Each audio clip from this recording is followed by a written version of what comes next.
48th Caroline County Board of Supervisors meeting will reconvene the September 28th Caroline County Board of Supervisors meeting.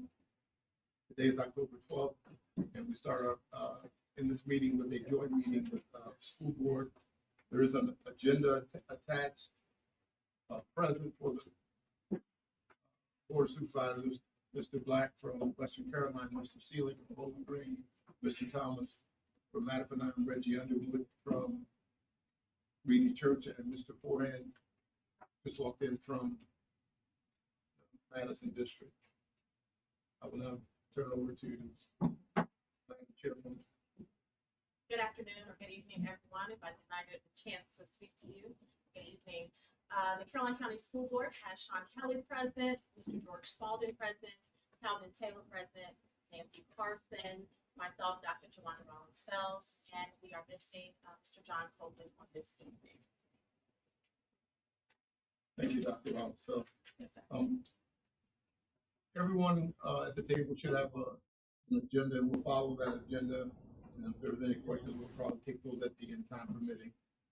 I'd like to start off, the county and Board of Supervisors and school work together to upgrade the softball facility. And that's a project that we took on. And I'd like to ask Mr. Kevin Whiteman to give us an update on where we are and anticipated completion. Mr. Whiteman? Yes, sir. We met on site. Marcia, the athletic director, Herb and Chris, the maintenance guy, kind of went over their list of what they wanted. To date, we've got the old dugouts tore out, the new ones. We increased the size and the width was their request, and they wanted them more than chain link so the coaches could work with the team and not have the fans see everything. So we went with a split face block, which I think looks really good. We cut the lip out of the infield, outfield. We bought in 150 yards of field mix. It's looking real good for any of you that haven't been over there. We've got the second floor of the press box framed up. I'm waiting on trusses. Those of you that are watching the news, building materials are kind of iffy and late. I'm hoping to have those on Thursday. We'll get the roofs on all the structures and then the metal. Finish wrapping those up. The fencing's going in next week. And then I'll be running electric to each dugout and to the press box. And they'll get 90% of what they want on the field, less the lights. We're also going out and marking the fire lanes. We're putting a set of stairs down for access because of that hill there. We're redoing the handicap area for the accessibility from that end, and we'll be putting new benches in the dugout. So I think it's going to be a real good looking project. Thank you, Mr. Whiteman. Do you have an anticipated completion date? No, I talked to Paul, the athletic director. I'm hoping to be done by the end of November, depending on materials. Again, when I ordered the trusses, that been 9 weeks. So I'm hoping to get them Thursday. But once I get those in, metal's pretty available. The other pieces and parts, yeah, no later than the end of November. Great. Thank you, Mr. Whiteman. Yes, sir. Appreciate it. Any questions on item number 1, Mr. Thomas? Mr. Whiteman, you said you got X number of tons of fill. Yard, yes, sir. Yard mix, is that the level of field? It was the level of the field and also to crown the field, to give it the proper drainage. So the drain. We installed drain tile down both sides of the field, and if you go there now, we'll get a heavy rain, it's gone. We've taken that to the storm sewer, so the mosquitoes and the wet marshy area, but that was to crown it, and then bring up that lip that we had with the outfield. Once we cut that out, to taper it that way. So filled out, okay. We also, I forgot to mention, we aerated and we overseeded with Bermuda. That's what the athletic director wanted.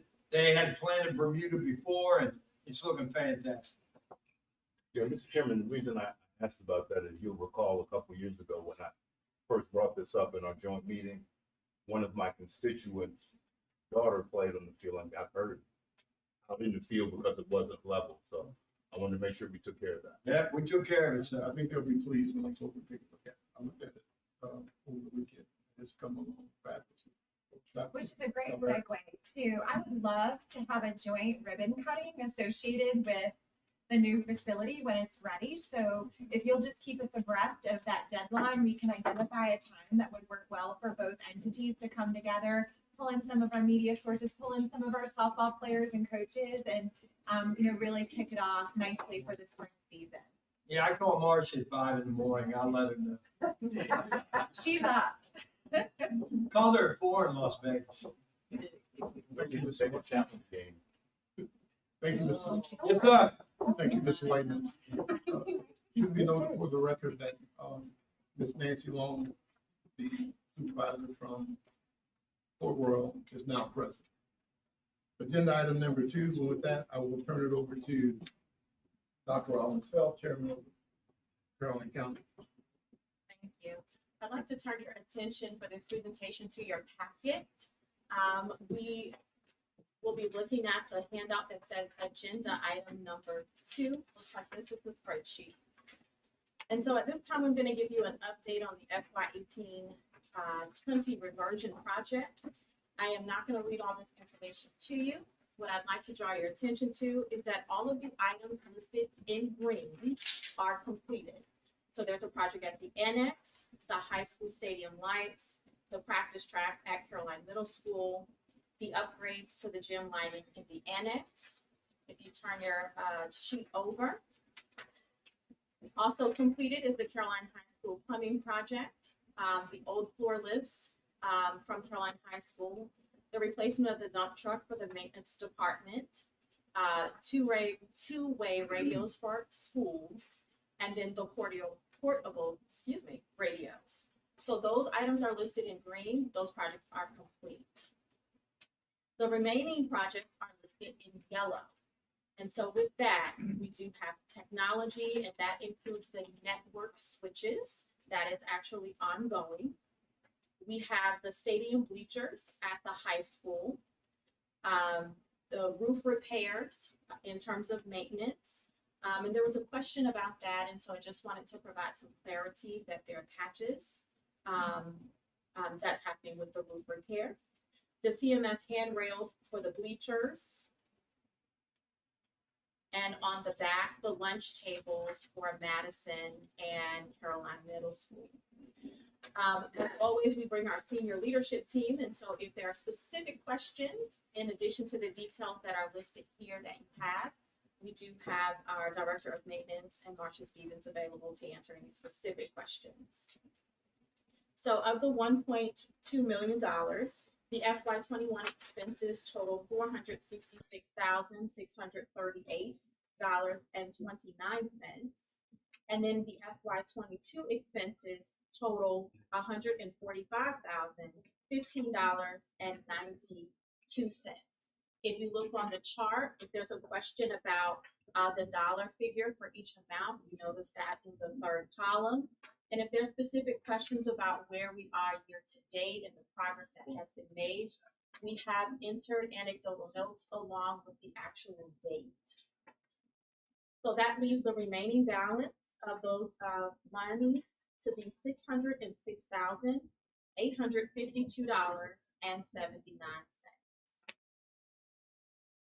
I would ask if there are any questions or further clarification that the board needs. I just have one. So Yes, sir. the funds for FY 18, 19, 20. So as you recall, there was funds from 2014 that were included in that one also. So I want to make it clear that we cleared up all of the conversion funds. I think it was 200 and. Do you remember how much money was the audited number that we added into that 1.2 from not only 18, 19, and 20, but there was money that was audited and added into that number. Am I correct? I defer to Councilwoman Smith and see if she remembers that. I do not remember, but I can talk. Okay, but I do know there was a different number. That's where that different number came from. I just want to make sure that that 1.2 was all of the money carried forward to 2020. That's no correction that I was looking at. But board members, you make a vote to my board members. Is that okay? Yes. Board members, Mr. Black. I just have a question on, I guess you touched on the roof repairs, the 350,000. Do you have, I mean, it says for patching. I remember like in the springtime, we talked about the roofs were in very, very bad shape. And I don't know like the cost of patching, but it seems. So I'm gonna defer to the specialist in that area to provide some more detailed insight. So, we have Mr. Caldwell and we have Marcia speak. Mr. Caldwell, could you speak to the roofing? We had a roof assessment done. They were able to identify where the leaks were, coming from. And they were able to make repairs to those areas. Since the repairs, we have not had any new leaks on the buildings that were repaired. The cost of replacing a roof on a typical building would far outweigh the 350,000. Sure. So what is like the cost of patching? It averages between buildings. Marcia might know off the top of her head what we have spent so far. We've spent approximately 60,000 so far. I think I'm a little low off the top of my head. However, as Mr. Honan had, when he had presented this item with the CIP, and I don't know the technical, but there was pieces to the roofing, the parts on top that have to be maintained annually. That was all put into the request on these, keeping them maintained over the year. So you spent 60K out of 350 so far. So far, yes. I can provide that exact number for you tomorrow. Yes, if you would, I would appreciate it. Thank you.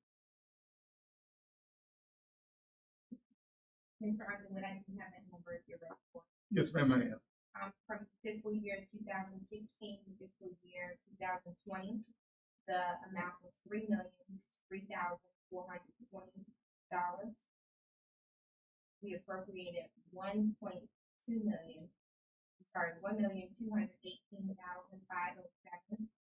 to the schools, and we reappropriated to the general fund $1,784,912. And that was from 16 on, right? Yeah. Thank you. I knew there was money before. Can you say that total one more time? The total was 3 million. $3,003,420. $1,218,507 was reappropriated to schools. $1,784,913 was reappropriated to the general fund. Okay, and what you're saying is from the audit, these are all numbers or dollar amounts that were left unspent in the fiscal year budget Yes, sir. for that year. Yes, sir. Total. We used 16 on. 2016 to 2020. Okay, I have a question about how we got there later on, but now it's the right time. Go ahead. Okay, let's we'll go ahead and go around, then we'll come back. I'll come back to that. Mr. Seeley, do you have any questions? Yeah, one, I guess. In our financial, Mr. Cully, at school projects, we're checking restrooms at the football stadium at Carolina High School. But in the tracking that's in your sheet, I don't see that. That was an earlier CIP project. Okay, That's not part of this 1.2.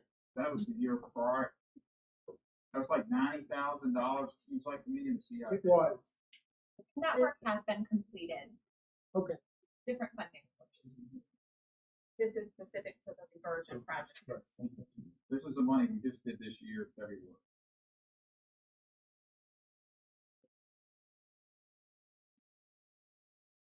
Did we order the lunch table? Yes, if you take a look in the notes that are made to the side, the final delivery is at CMS, and it is anticipated in October of 2021. But like many other items that are on order, there has been a tremendous delay. So they've been arriving in parts and pieces in terms of a complete order. So Madison has their complete order. We're just waiting on the final delivery for CMS. So it's yellow because it's continued in process. Okay.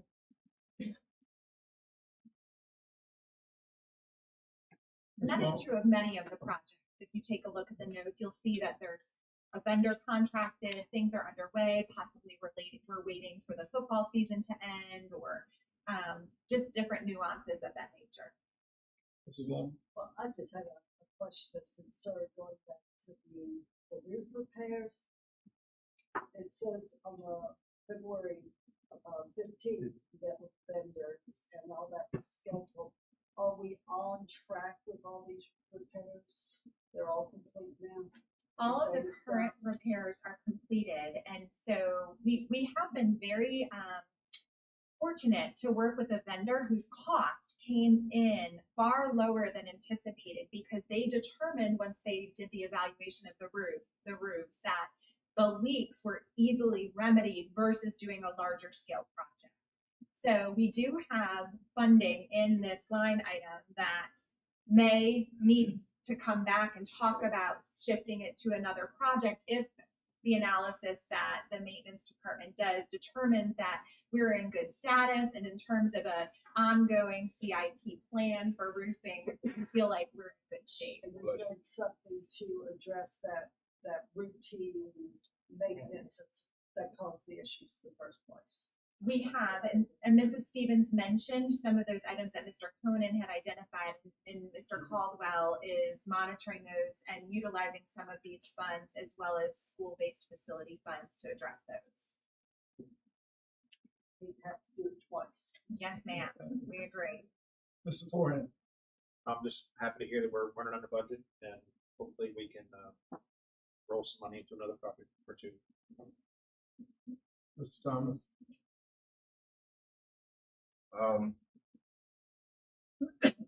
Well, my question really, as I asked Ms. Smith, is how we got here.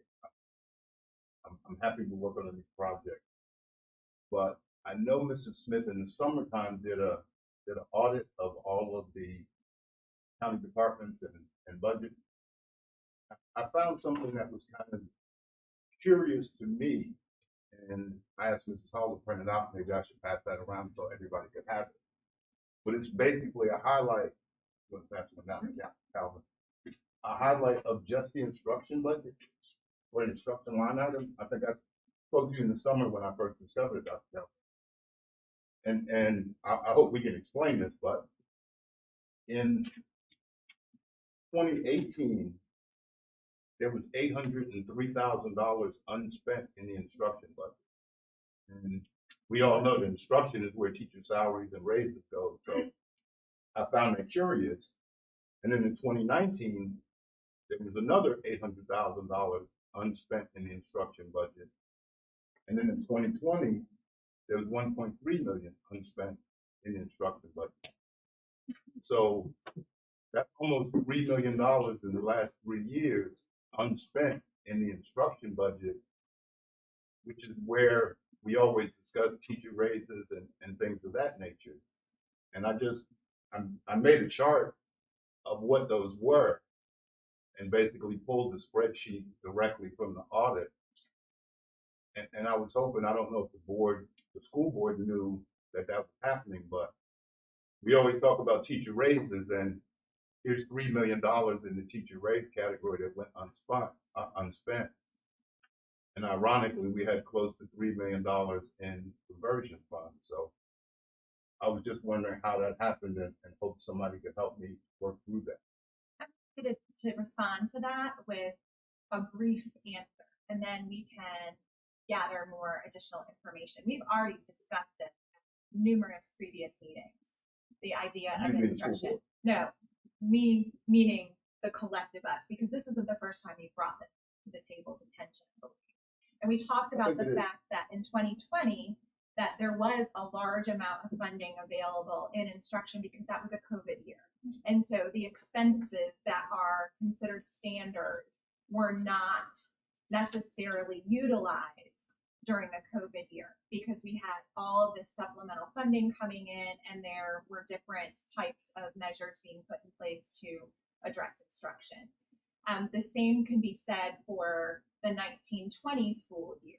So we've got 2 COVID years that we're talking about budget implications. We did utilize the overage, if you recall, to give that one additional step to address the inability to give the raise that was requested. We got the 5%, which we're extremely grateful for, which of course was driven by the state That's it. mandate. But we knew that we needed to give not only that 5%, which included a step, but that second step. And so we did utilize some of those instructional funds to provide that this past school year. And so Well, this is just 18, 19, 20. We haven't Correct. gotten audit numbers for 21 yet. So we don't know what happened in this school year. sure, So 18 was not a COVID year. right, And you asked for $2 million more in the instruction category. The board gave you 1.3 million, but you returned or didn't spend 800,000.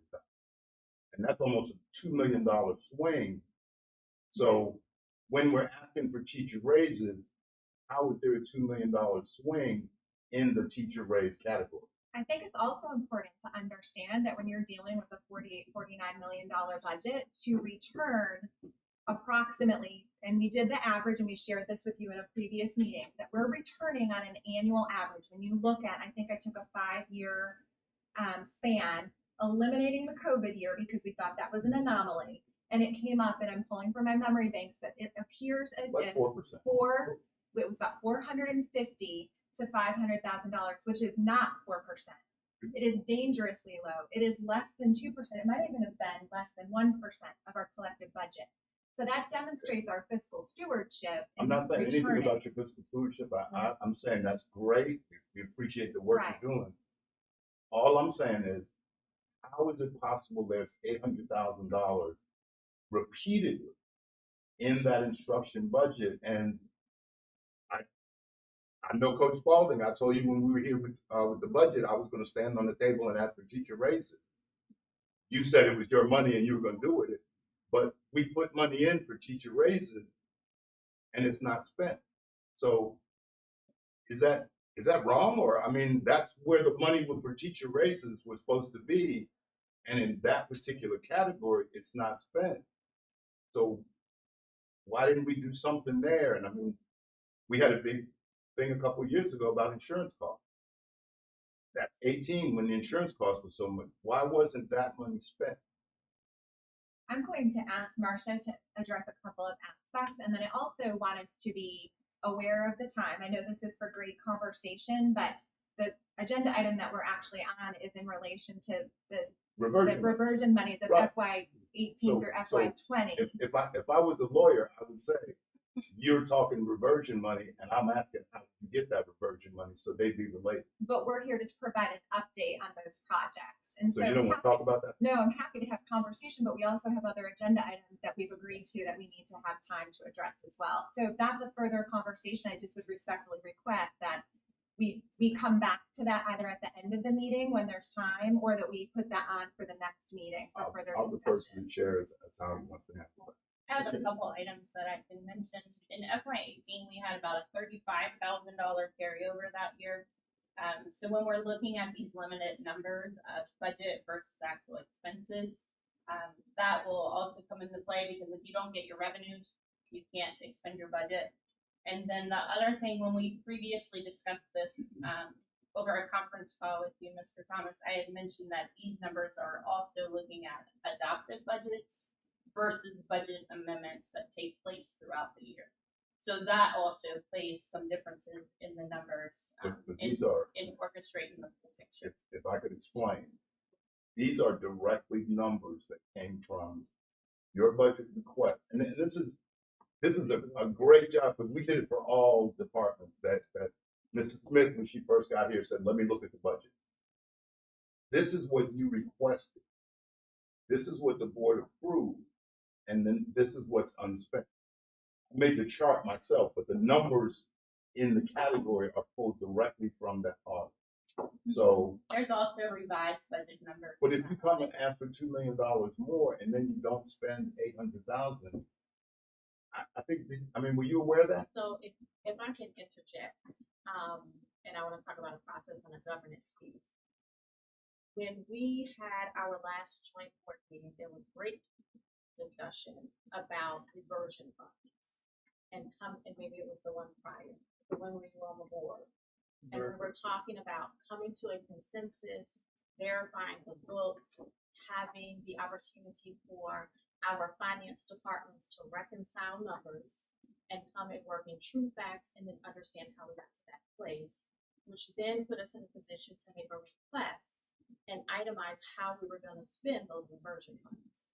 So while I respect the question, I do think that in terms of the meeting tonight, it is something that needs to be revisited, or when we sent the agenda on Thursday and asked for input and documents, that was the opportunity to add that as a line item so that we can move to a solution and not top of mind. I think that's dangerous in public perception.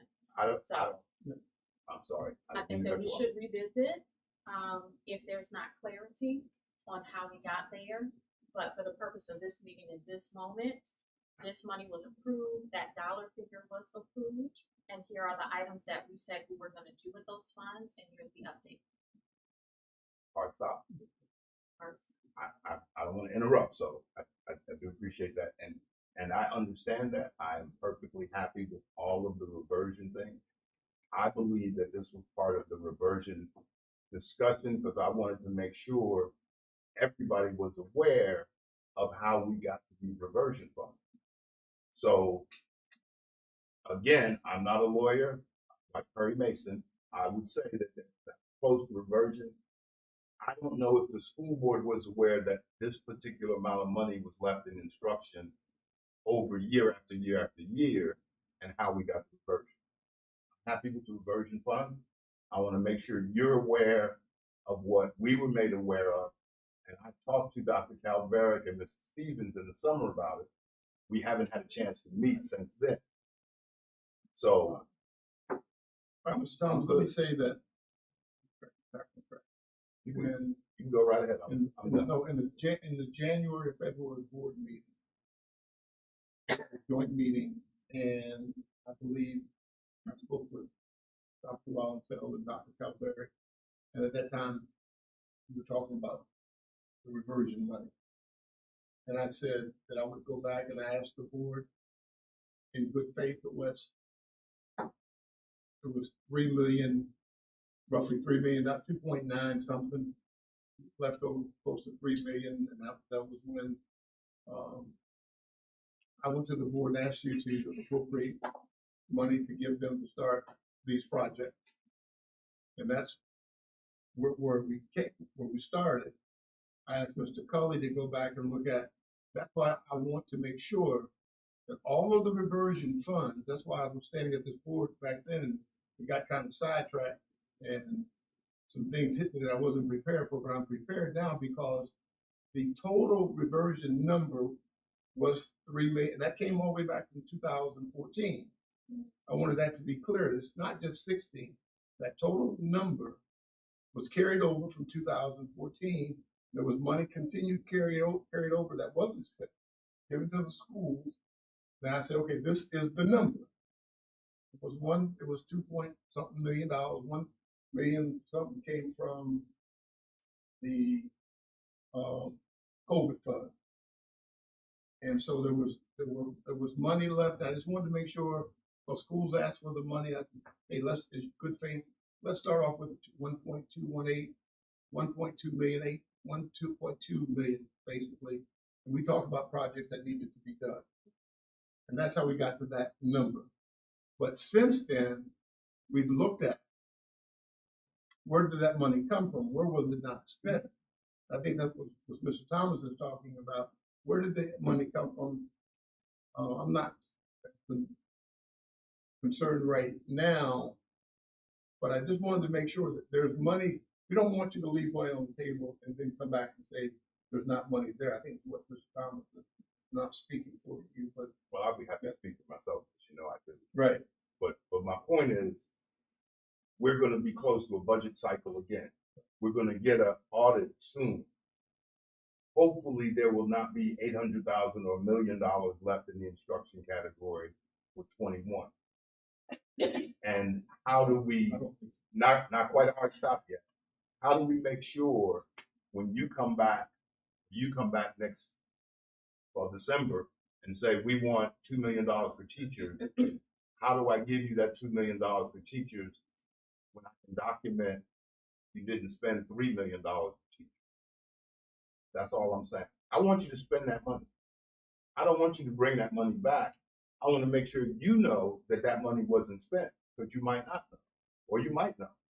But the reality is, you can't ask me for raises for teachers and you didn't spend the money for teachers. You can't say our teachers aren't competitive salary wise, and we left $3 million in the last 3 years in that particular salary line item. I want you to spend that money. I didn't come here to beat you up to say you didn't spend it. I'm saying, did you know about it? Did you miss it? Did you not say at the end of the year, here's bonus time, let's give a bonus? Which I would have said, okay. Well, they did give a bonus when they had 1.3 million left. So what I will say to that, and Hard stop. then, thank you. And then I think it's I'm done. important to move on. If there is a question at that extent, after all these conversations, is the best practice to come to a meeting with something that nobody has seen and ask a question. There's an opportunity to put it on an agenda so that the conversation moves to solution and we not continue to go in a circle is my concern. But you're making me aware that this is something that is of concern. Apparently it's not yet resolved. And so it will be an action item that I will put on the list. But in terms of this meeting and meetings moving forward, if there is a question that is at this level of detail, I think the communication needs to be that, because the narrative that we need to be careful about the narrative when information and variables are not presented in a way that's factual. And I will, Well, and I'm not saying factual as in. yeah, I think fact was a Okay, so mistake. let me strike that and watch my semantics. Yeah. Here is the point. that's a minute. We have an agenda. These are the items that we sent in advance We with can this. move on to you. We have discussed this in detail, and there is a concern that requires extensive conversation beyond 6 items and an hour to present. I want to have, but I wasn't aware of the conversation regarding, I think you may have had it with Mr. Thomas. I was not on the call. I was not part of the call, so can't say that we were aware. I wasn't aware of the conversation that Mr. Thomas and I guess maybe Dr. Calvary. I believe that I was. But I wasn't The aware. So we're all not conversation, aware. but it was nothing Conversation. that needs to be addressed with me today. So- But I do think it's important to address professional norms as well, and I think that when there is a level of insinuation of lack of transparency by a board, Well, which if I could complete my statement and then certainly revert back to the agenda, I think you have repeated multiple times that you aren't certain whether our board is cognizant of how we are operating and what our fiscal line items are. And if you would like to come to any future school board meeting, you will see that on a monthly basis, we have a very extensive budget overview that's conducted by our chief operations officer. That's So not I the just issue at all. want to be clear that our board is keenly aware of where our funding falls, what our overages may be, what our expenses may be, and anything that is questioned by the board is transparently shared in public venue. and Dr. Calvert, I appreciate your comment. However, if Mr. Thomas has discussed it with me regarding reversion funds, then it's open for conversation. Like, I was not aware that we had previous conversation about the funding, nor had I seen the proposal before. If I could state just, and I'll close it off. I spoke to my school board member about this. She referred me to Dr. Calvert, who had Mrs. Stevens on the phone with me to try to explain. That's it. I'm done. That's pretty professional to me. I mean, went to the school. I just think, we all want to be prepared to make sure we answer questions. And again, from looking at the information that Mr. Thomas provided, it's new to me in terms of this piece of paper, but not new to me in terms of spending. I think we've all looked at the budget and said that there are line items that. Well, we all got a copy of Mrs. Smith's Right. audit. And so we saw where money was spent and returned year over year. And so we were concerned about the instruction budget, but Mr. Thomas been followed through. And that's how we got this conversation. We'll move forward and we'll try to hopefully Mr. Thomas gets an answer for you, have an additional conversation as needed. Feels like maybe you hit a sore spot. And No, that's how it feels to me. when we bring the information back, everyone will receive the information at the same time so that we're all privy Got it. to whatever the conversations are that are. Well, if you send that, if it goes out, we all need to see it a couple of days in advance and not when we sit down, because it's too hard to discern when you're sitting down at the table to look at it. So if it's gonna be that level of detail, I think we all need to see it a couple of days in advance. I would respectfully request the same in return as well. If there's a document that's going to be shared, if we're going to commit to that, then I hope we could do that from both sides of the table. You had it 6 months. 3 months. Go ahead and move on. Okay. We'll move on to agenda item number 3, update on the FY21 carryover funds and learning loss. Okay, I'm gonna turn that to Dr. Calvert. Absolutely. So taking a look at carryover funds and learning loss items, I think it's important to understand there are 2 different aspects associated with this information. The first that we'll talk about is the unaudited amount, and we're looking at an amount associated with the total of $698,894.31. I'll repeat that for you. The unaudited amount at this point in time of FY21 carryover is $698,894.31. And I wanted to share with you where we feel that money is coming from based on our fiscal analysis and audit preparation. And the audit, of course, is not yet complete. They are returning to us within the next week and a half to hopefully close out that process. But the carryover categories are transportation, technology, and sales tax, which was received above what was budgeted. We received $411,637.70 above what was budgeted. And so those are the categories. No, that is not Okay. something that you have those numbers. That's why I'll repeat it for you. That's helpful. Thank Because you it's for asking. transportation. Yes, sir. Transportation, technology, and sales tax. And the amount of sales tax that was above what was budgeted was $411,637.70. When you look at all of those categories, that equates to the $698,894.31 of unaudited carryover funding. What was the technology number by that? I didn't provide a breakdown. I just gave you the total number minus the 411,637.70, which hopefully provide you with insight as to what was left in transportation So technology. 260 roughly. Approximately, yes, sir. So we wanted to share that with you and hope that we could come back to the table once the audit was completed and request that those funds be returned for FY21. And we wanted to earmark for you some projects that we have been discussing that are identified as needs. And so this document is actually in your folder.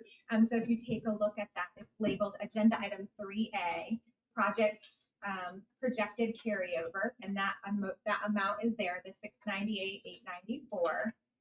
And there is one grant, and we do have Eric Childs with us today if there are any questions associated with this, but we were granted a grant amount that afforded us the opportunity to acquire an electric bus.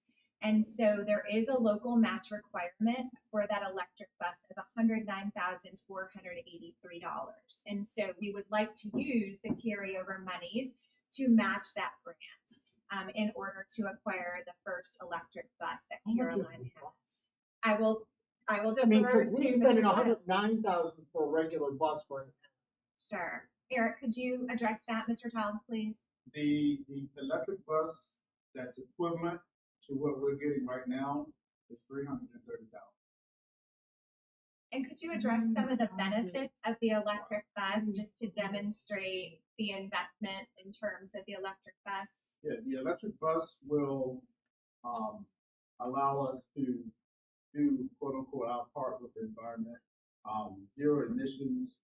We can partner with the Dominion Energy, the DW mitigation funds to partner with Dominion. What they will do is, set up the charging stations, provide the charger, all of that stuff, and we will be able to charge the bus, and then Dominion Energy basically would have access to get the energy back from that bus and put the energy back to the grid when we're not using the bus. And that eliminates diesel, the DEF, which is diesel emissions fluid that we have to purchase for all of our newer diesel buses, and zero emissions. So that, will allow us to see if this will work for us and try to move away from diesel. We all know diesel has been around for many, many years, but there are many districts that have decided to either go electric or gasoline, which is either gas or propane. For us, it would probably benefit us if we would try to go to the electric all around. So the grant that we received was approximately $265,000. That includes the portion of the bus, of course, with the local match, the warranty, and the charging station. It was all inclusive with that local match. So that's one item that we're proposing that we could use the carryover funding for, so that we could evaluate the effectiveness and benefits of the electric bus momentum that is picking up speed across the nation.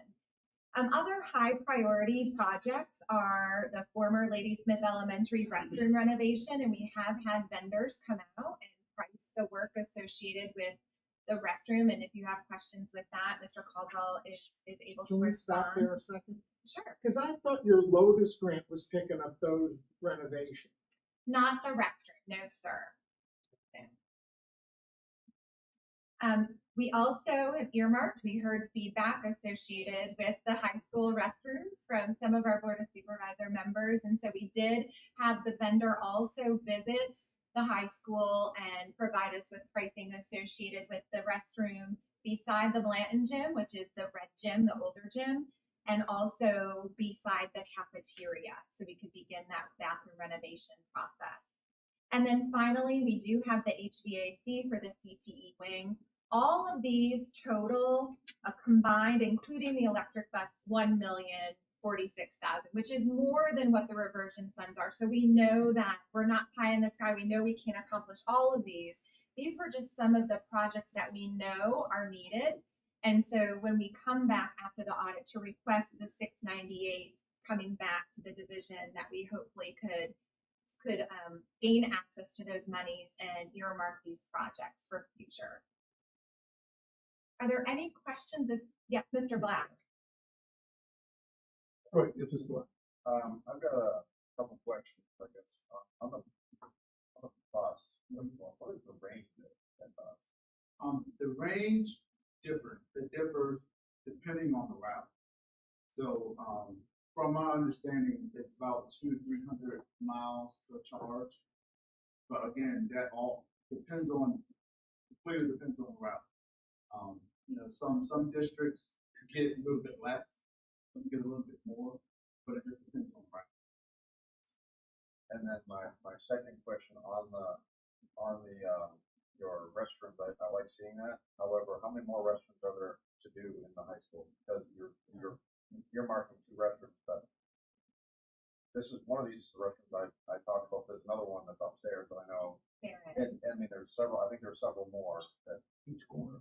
There are, yes, sir. This would only be the inception of that work in terms of renovations for restrooms. So what is the total number of restrooms that actually need to be renovated? I don't know off the top of my head. I would have to either ask Mr. Caldwell if he knew that, or we would have to get back with you with a follow-up email. I wouldn't even venture to guess. I wouldn't know without walking the building myself. When it says, I want to confirm numbers on it before I say it. I can pretty much tell you the rest of the building or what. and when it says restrooms beside lounge, and I assume that's male and female, so that's being lumped together as one. Yes, absolutely. That's a total cost.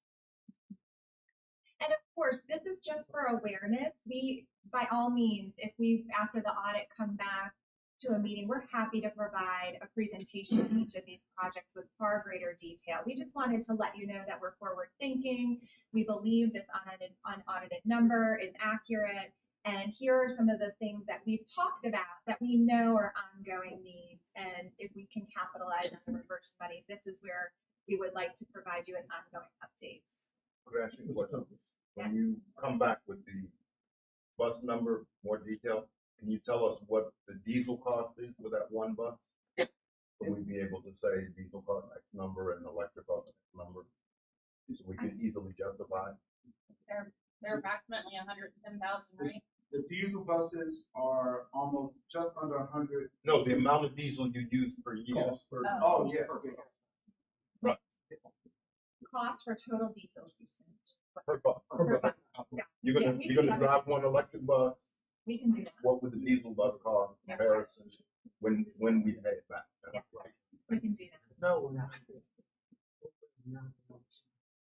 Any other questions? There's a secondary part to this line item, which is learning loss fund, and that is 3B in your folder.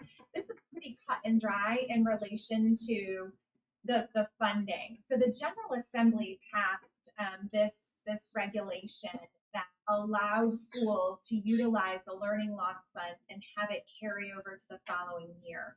So the unexpended funds from FY21 should remain available in FY22. But of course, we all are familiar with the June 30 deadline and funding going back to the county. So this would simply be us coming forward and requesting reappropriation of those funds per the state code. And so we wanted to provide that to you. It is a total of $162,111.33. This is earmarked for summer school / summer extravaganza and learning loss activities that occur over the summer. And there is and Marcia Stevens may be able to better explain, but there is a bit of a delay to utilizing summer school funds, and you might have the more technical aspects associated with that will help them make sense. The way the state funding comes into us, summer school is out of the next fiscal year. So therefore, the majority of our summer school expenses came out of FY22 versus FY21 for this past summer. Therefore, the carryover amount for this learning loss monies that the state provided. And this is a new funding stream for the state. It has not been received before. This learning loss category. So the learning loss funds that were unexpended that will be booked to deferred revenues is $162,000 to carry over into FY22. So the state provided 162,000. They provided 170,000, and we spent a minor amount for supplies preparing for some. While utilizing other funding for summer school as well. When we knew that we had the opportunity to carry this forward, so we use those others that must be utilized immediately first.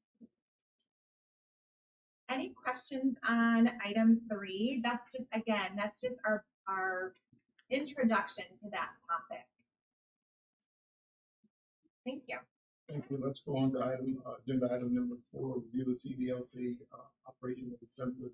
And I believe you have a copy of agenda that number 4. Yes. And that's the Lotus Academy expenses. the total of all the expenses that have been included. And if you have any questions about them, we'll direct them to Marcia Stevens so she can tell you any other information that you need about this. But this is the total amount that will be spent for this year.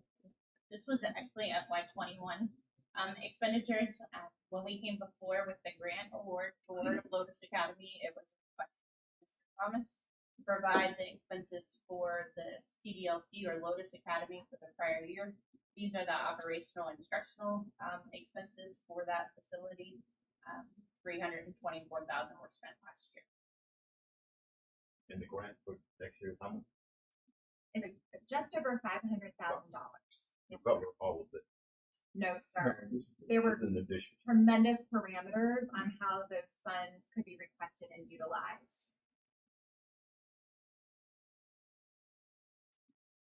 Our next, Any questions about the CDLC and the operational costs? Notice the Academy. Ms. Long, I was just curious, how many students will be enrolled? Do you have a number? I will defer to Ms. Foster. She could likely give you the number that are currently enrolled, but the capacity numbers as well. Yes, currently we have 17 students that are enrolled either partially or full day. We are looking to be able to expand to 30. We are still trying to hire a staff member to serve elementary students on a short-term basis. And we will not expand the program until we have somebody qualified to work with those younger students in promise.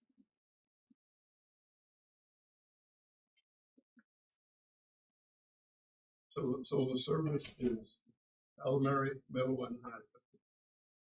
We are looking to service grades 3 through 5 as 3 the through 5. expansion for intense support with behaviors, school-based skills, and academics to close any gaps that may be hindering a student's success in a regular environment. And so this smaller learning academy will afford them the chance to do that in a much smaller timeline than what maybe a secondary student experiences. Any conversation with parents and has there been any conversation with parents about the placement of a student in the Lotus Academy, particularly the younger students? I'm just curious how parents are receiving. Sure. We have not yet begun placing elementary students because we do not yet have that unicorn teacher that we're on the hunt for. And so there are currently no elementary students being served. This program is not new. This is a program that we've had established for a number of years, as you know. And so that process is a well-oiled machine. There are not only multiple meetings associated with the placement at Lotus Academy, but there are a variety of forms that help support the communication, the awareness, and the placement factor. So we can certainly provide greater detail on that if you're interested. I think the question was about parent involvement. Is that correct? Parent communication. Yes, so yeah, the parents are involved in the process, and then the current Lotus Academy provides two-way parent communication on a weekly basis. And actually is bringing parents in right now to support some special programming associated with a focus on being 3E ready. With this 6 weeks focused on employment, we actually had a guest parent speaker today. Any questions from board members on that? So we're at 17. No, it's No, 30. 30 total. 30 total is 30 the total. number that they Yes, provide there ma'am. within the Lotus Academy. And that is But it can be revolving, so, you know, 2 students may leave, 1 may come, 3 may come. So, but their number is 30. Any questions, board members? Okay. Agenda item number 5, review of the form of Lady Smith Elementary Memorandum of Understanding. We have, we provided in the board packet for your meeting tonight, the MOU, revised MOU for former Lady Smith Elementary. This has been in partnership with the county administration team in working through the current MOU that we had in place and some adjustments in classrooms to be able to transition Lotus Academy over to Lady Smith Elementary. The county has supported with some excellent maps and documents of the building and rooms that would be county use versus school use and ones that would be joint. There's also been, over the past couple of years, questions on the MOU. So in working with Mr. Chiegel and his team, we have hopefully been able to clarify some of that language with Mr. Chiegel's assistance and changing some of the language within it. We have also added several attachments to it just to clarify. So we've always had the map in the attachment, but we've also added, we speak to the grounds. So we've added the grounds. This was provided to us by county. We also added the floor plan. We've also provided the split between the square footage, also provided to us from the county with the school area. And then we have added a facility change request form that would be signed off by the school division and the county for any changes that may be needed in the facility. And then also inspection report. There was a note in the old MOU that there would be an inspection annually and on the inception and then a move out. So just a document for an inspection report of once we sign the MOU, that county staff and school staff can review and walk the building together with an inspection. And then it also stated that the MOU would be reviewed annually in January. So we had put this in there as the inspection will also be done and completed in January, just to keep regular updates on the building. So those items are the updated ones with the county. I did notice that on my inspection report, I had that titled incorrectly last night, so I did pass a new one along to Mr. Siegel and Mr. Parton earlier today. Mr. Chairman, Yes, Mr. Seal. can we had a fire over there some time ago that I didn't notice was mentioned anywhere. Can we talk about where we are in the repairs of that? Mr. Shealy, can you enlighten that? Oh, that school's undergoing. The cleanup has been completed. We are still waiting the replacement of the unit at the time of order was 20 weeks out. When was the fire? It was in the gym No, when? in a unit. I believe it was in May. We went under, we reported it to insurance immediately. They had the appraiser. It took time for the appraiser to actually approve the expenditures. And then the company that was contracted for cleaning up also had some delay with COVID-related labor issues. So we have been under contract and working on this since the fire happened. And I believe it was May.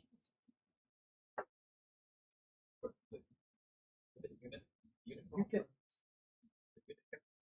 The unit did catch on fire, and that, as Mr. Caldwell has mentioned, it has been ordered on a 20-week delay, along with all the other HVAC materials in the world, I think, right now. so the gym hasn't been used since May?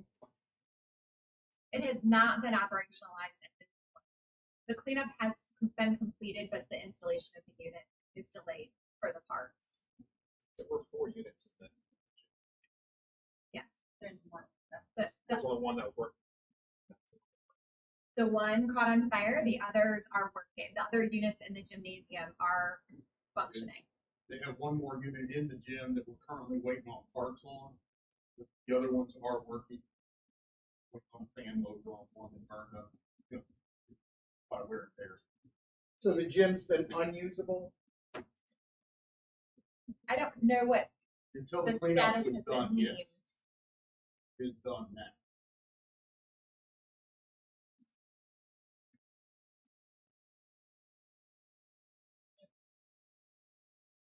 This, well, Yeah, is the church still using the gym? What happened with the fire?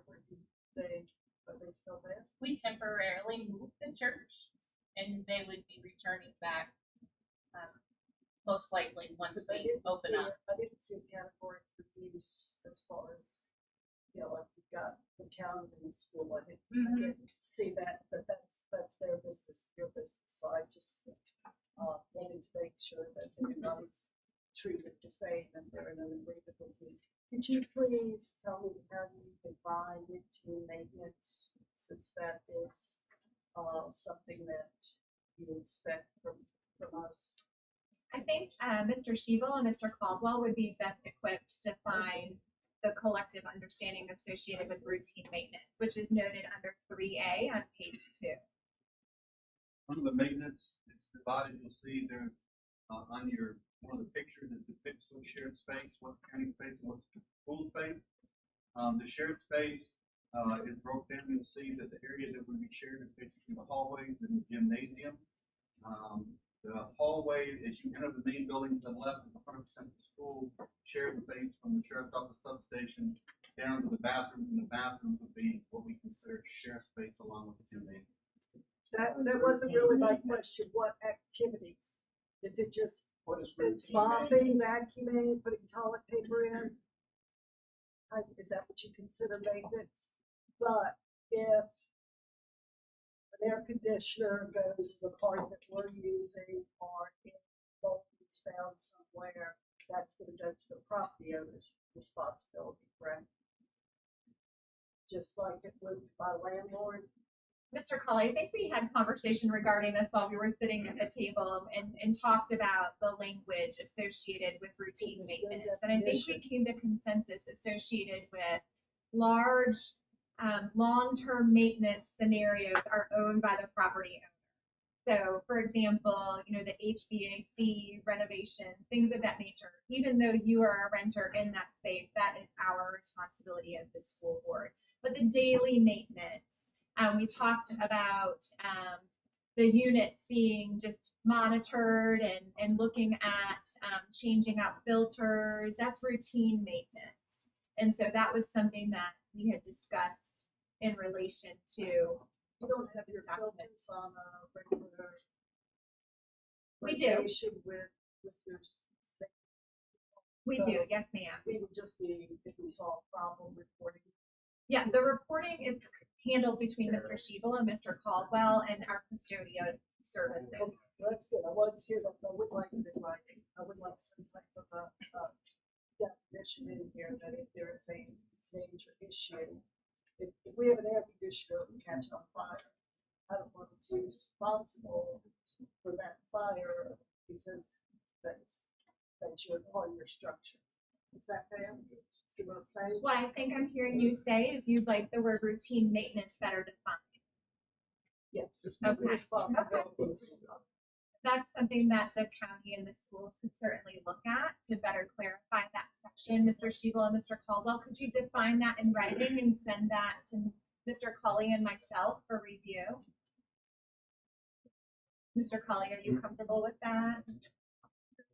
I said that the routine maintenance. Are you comfortable with Mr. Shebel and Mr. Caldwell defining that in writing and sending that to the two of us for review?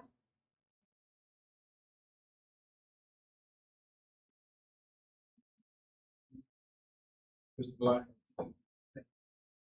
Mr. Chairman, is there a possibility between now and December that we can maybe have a work session on this, see how valuable this is to the county as far as are we getting what we need out of this facility? Because if they're doing summer school, my understanding, if they're in summer school, like Parks and Rec doesn't get to use it when they're at summer school, if it's in use, and during the day, if it's in use with Lotus Academy going over, we don't have any access to it too. So basically, it becomes an evening facility for us, especially during the summertime.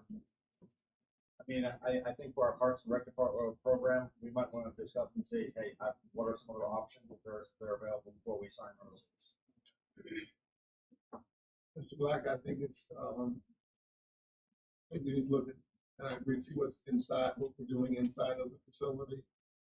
If in fact, it's beneficial to us to like you say, remain, or are there other options?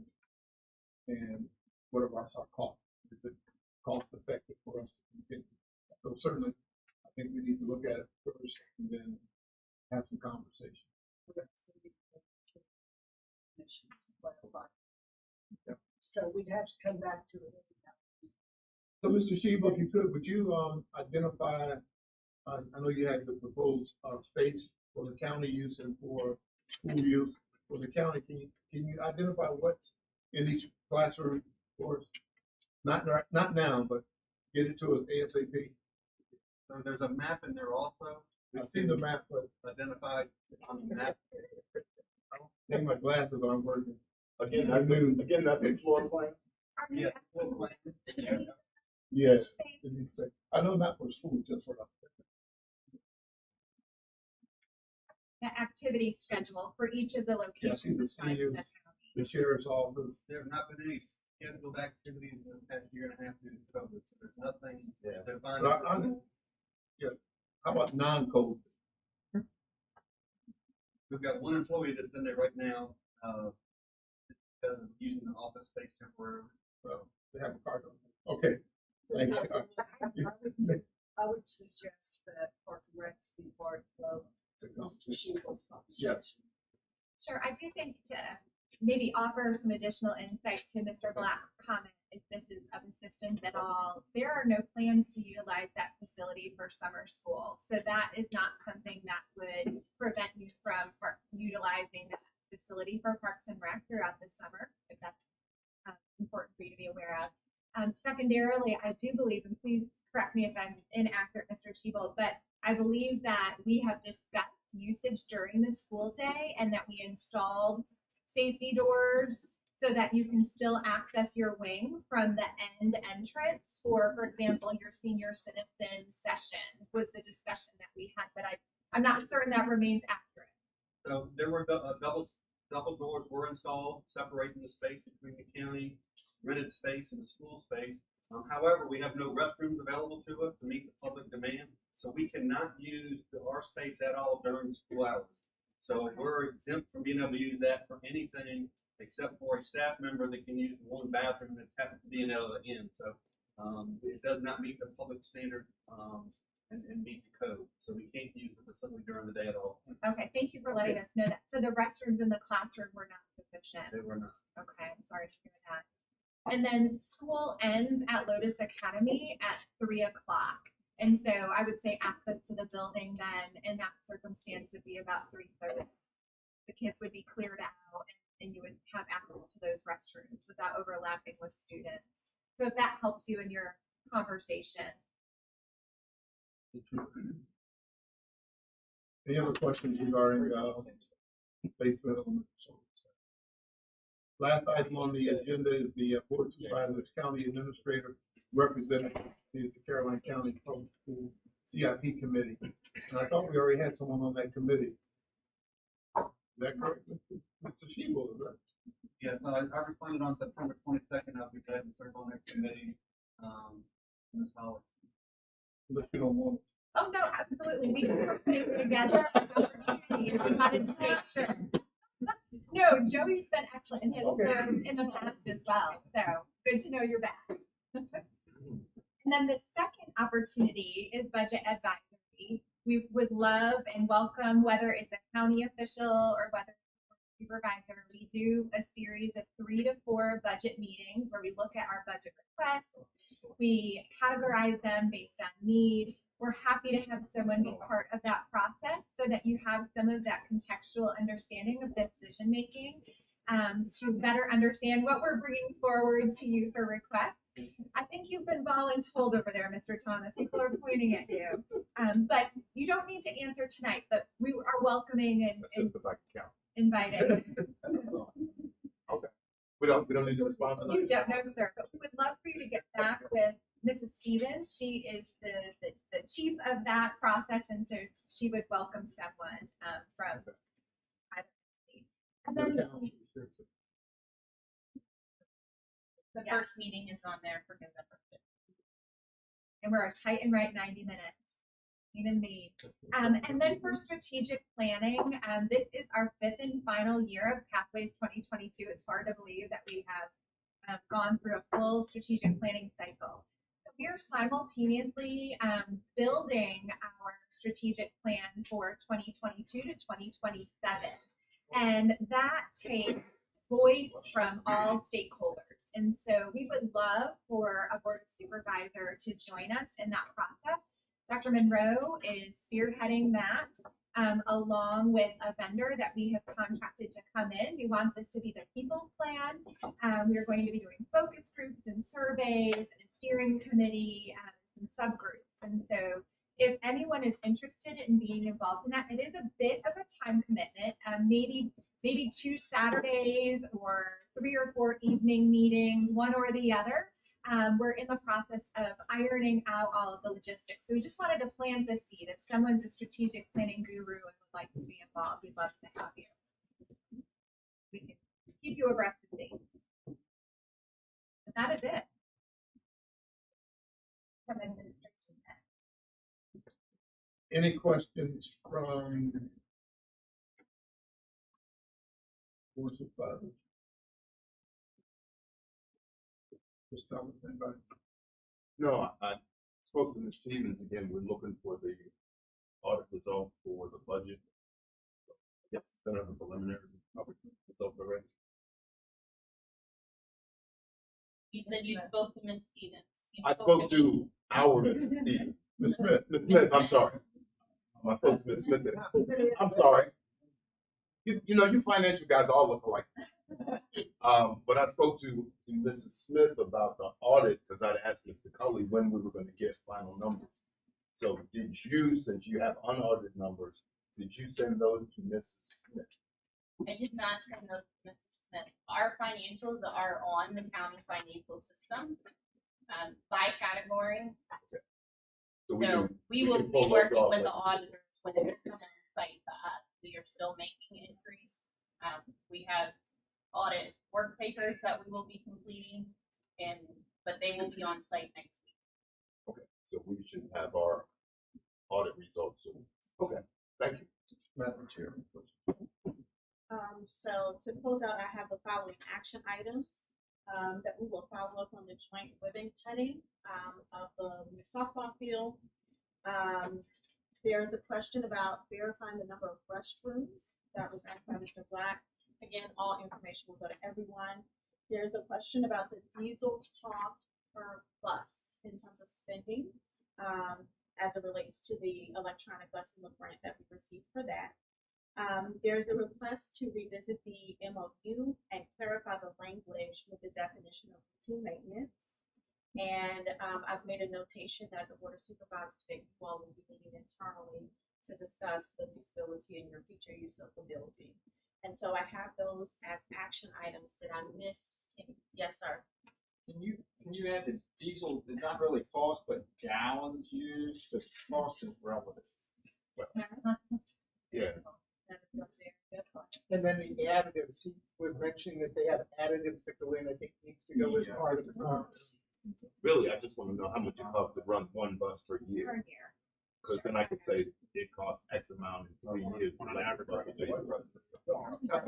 And Dr. Brownsfeld, I also reported that we will provide the total amount of roofing expense thus far. Okay. We will also wait back to hear if there's any other board member or staff person that will be joining CIP. The budget advisory kickoff meeting is November the 15th. And if we can have a board of supervisors who are interested in serving on our strategic planning committee, we are very much anchored in our strategic plan. It guides our decisions both financially and from a standpoint. And so your input will be valuable there. Those are all that I have in terms of, I had another action item, and that was to revisit Mr. Thomas' your request, again, of the 2018 to 2020 reversion funds, and how we arrived at those numbers. I've made a notation to review the chart, and we'll watch the playback in terms of any questions. And if we can add that to the next joint board meetings, that would be great. That's all I have in terms of action. Still say 18, but I think it's back for it, but he only gave us the 18 numbers. Our audit sheet, I think, went back to 15 or 16. So But, I will say reversion but fund. we didn't have what you asked for versus what we did. So I just have 18, 19, 20. Okay. So And I I'm gonna really, say right, reversion to encompass what you talked Yeah. about, and what we'll do is go back to the last joint board meeting. Yeah. And pull that data.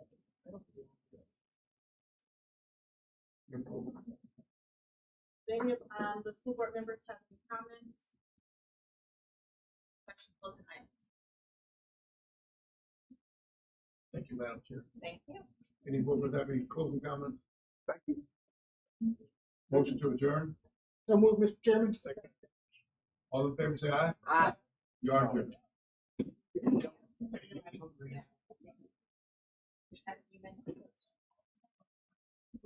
All right, Nancy, they should be close to your house by